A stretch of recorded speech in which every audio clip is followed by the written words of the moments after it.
নগাঁও চহৰৰ মাজমজিয়াত চুৰৰ দীঘিল ঘিলনি গৃহস্থ ঘৰত নথকাৰ গইনালৈ চুৰিকাণ্ড নগদ ধনসহ অলংকাৰ লুটি নিয়ে চুৰৰ দলে নগাঁৱত সংঘটিত হৈছে এক চুৰিকাণ্ডৰ ঘটনা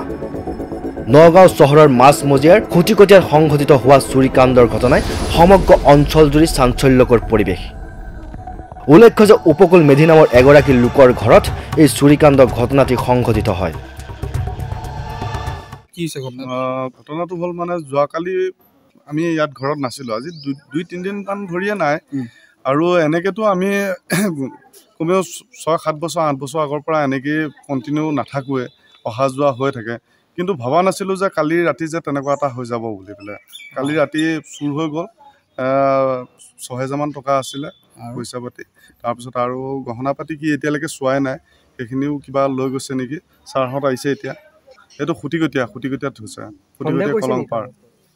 কাৰোবাৰ ওপৰত মানে এতিয়া কাৰ ওপৰত সন্দেহ কৰিম তেনেকুৱাতো সন্দেহটো এনে গহনা পাতি কিমান চুৰি হৈছে আইডিয়া হয় কিবা এতিয়ালৈকে গহনা পাতি চোৱাই নাই ঠিক আছে